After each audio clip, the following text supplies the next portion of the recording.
ಓಂ ಶ್ರೀ ಗುರುಭ್ಯೋ ನಮಃ. ಓಂ ಅಗಸ್ತ್ಯರಾಯ ನಮಃ. ಎಲ್ಲರಿಗೂ ನಮಸ್ಕಾರ. ನನ್ನ ಹೆಸರು ಸಾಯೇಶ್ವಿನ್.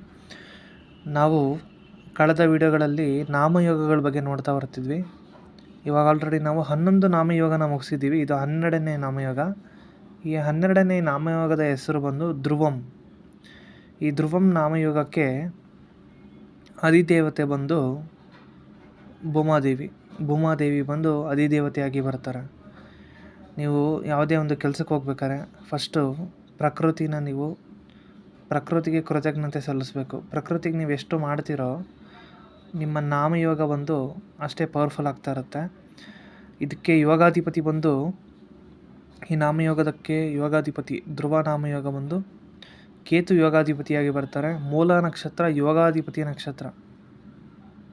ಮೂಲ ನಕ್ಷತ್ರ ಯೋಗಾಧಿಪತಿ ನಕ್ಷತ್ರ. ನಿಮ್ಮ ಜಾತಕದಲ್ಲಿ ಯಾವ ಭಾವದಲ್ಲಿ ನೀವು ಯಾವುದೇ ಲಗ್ನ ಆಗಿರ್ಬೋದು, ಒಂದು ವೇಳೆ ನೀವು ಮಕರ ಲಗ್ನ ಆಗಿ 12ನೇ ಮನೆಯಲ್ಲಿ ಎಲ್ಲ ಗ್ರಹಗಳಿದ್ದು ಅದು ಮೂಲ ನಕ್ಷತ್ರದಲ್ಲಿದ್ದರೆ ತುಂಬ ಒಂದು ಒಳ್ಳೆಯದು. ಏನಕ್ಕಂದರೆ ಯೋಗಾಧಿಪತಿ ನಕ್ಷತ್ರ ಅದು. ಮೂಲ ನಕ್ಷತ್ರದವ್ರನ್ನ ನೀವು ಲೈಫ್ ಪಾರ್ಟ್ನರ್ ಆಗಿ ನೀವು ಖಂಡಿತ ಚೂಸ್ ಮಾಡ್ಬೋದು. ಏನಕ್ಕಂದರೆ ಮೂಲ ನಕ್ಷತ್ರ, ಮಗ ನಕ್ಷತ್ರ ಮತ್ತು ಅಶ್ವಿನಿ ನಕ್ಷತ್ರ, ಈ ನಕ್ಷತ್ರಗಳು ನಿಮಗೆ ಸಾಧಕವಾಗಿ ಕೆಲಸ ಮಾಡುತ್ತೆ. ಅಂದರೆ ಒಳ್ಳೆಯದಾಗಿ ಇವ್ರ ಜೊತೆ ನೀವು ಫ್ರೆಂಡ್ಶಿಪ್ನ ಮಾಡ್ಕೋಬೋದು. ಫ್ರೆಂಡ್ಶಿಪ್ನ ಮಾಡಿದಾಗ ನಿಮಗೆ ಇವರಿಂದ ಒಳ್ಳೆಯದಾಗುತ್ತೆ.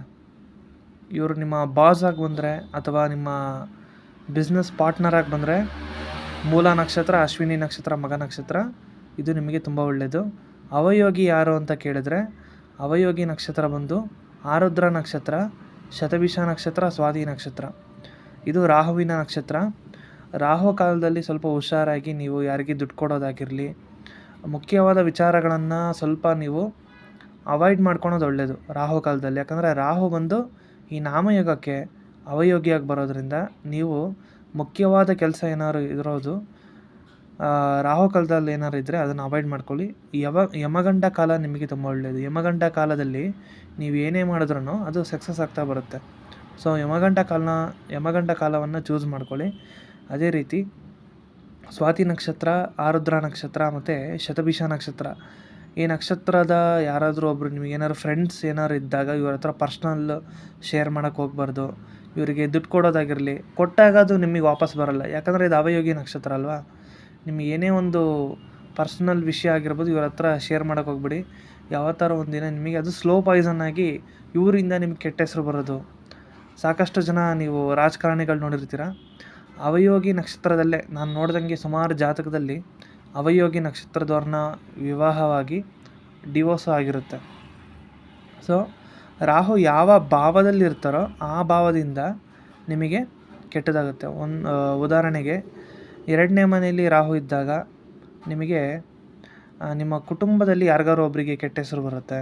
3ನೇ ಮನೇಲಿ ರಾಹು ಇದ್ದಾಗ ತಮ್ಮನಿಂದ ನಿಮಗೇನಾದರೂ ತೊಂದರೆಗಳು ಬರೋದು, ಆಸ್ತಿ ವಿಚಾರದರಾಗಿರ್ಬೋದು. ಆ ಥರ 4ನೇ ಮನೇಲಿ ರಾಹು ಇದ್ದಾಗ ನಿಮ್ಮ ವಸ್ತುಗಳು ಏನಾದ್ರು ಕಳ್ಳತನ ಆಗುತ್ತೆ.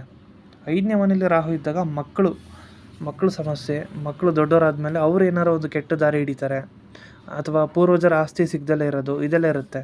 ಆದರೆ 5ನೇ ಮನೇಲಿ ಕೇತು ಇದ್ದಾಗ ನಿಮ್ಮ ಪೂರ್ವಜರ ಆಸ್ತಿ ಖಂಡಿತ ಸಿಕ್ಕೇ ಸಿಗುತ್ತೆ. ಕೇತು ಜೊತೆ ಶುಭ ಗ್ರಹಗಳು ಸೇರಿದಾಗ ನಿಮಗೆ ಒಳ್ಳೆಯದೇ ಆಗುತ್ತೆ. ಈ ಧ್ರುವಂ ನಾಮಯೋಗದವರಿಗೆ ಕೇತು ಜೊತೆ ಶುಭ ಗ್ರಹಗಳು ಗುರು ಆಗಿರ್ಬೋದು, ಅಥವಾ ಗುರು 9ನೇ ಮನೆಯ ಅಧಿಪತಿಯಾಗಿ, ಅಥವಾ ಶುಕ್ರ 2ನೇ ಮನೆಯ ಅಧಿಪತಿ, 10ನೇ ಮನೆಯ ಅಧಿಪತಿಯಾಗಿ ಕೇತು ಜೊತೆ ಇದ್ದಾಗ ಇದು ನಿಮಗೆ ತುಂಬ ಒಳ್ಳೆಯ ಫಲ ಅನ್ನೋದು ಕೊಟ್ಟೆ ಕೊಡುತ್ತೆ. ಸೊ ಕೇತು ಭಗವಾನ್ ಆಂಜನೇಯ ಸ್ವಾಮಿನ ನೀವು ಎಷ್ಟು ಪ್ರೇ ಮಾಡ್ಕೊತೀರ, ಆಂಜನೇಯ ಸ್ವಾಮಿನ ಮುಗಿತಾ ಬರ್ತಾ ನಿಮ್ಮ ಒಂದು ಜಾತಕ ಅನ್ನೋದು ಬಲ ಆಗುತ್ತೆ. ನಿಮ್ಮ ನಾಮಯೋಗ ನಕ್ಷತ್ರ ಅನ್ನೋದು ಯೋಗಾಧಿಪತಿ ಬಂದು ಸ್ಟ್ರಾಂಗ್ ಆಗ್ತಾರೆ. ಸೊ ಕೇತು ಭಗವಾನ್ನ ನೀವು ಆದಷ್ಟು ಮುಗಿತಾ ಬನ್ನಿ. ಗಣಪತಿನೂ ಕೂಡ ಪೂಜೆ ಮಾಡಿ. Thank you.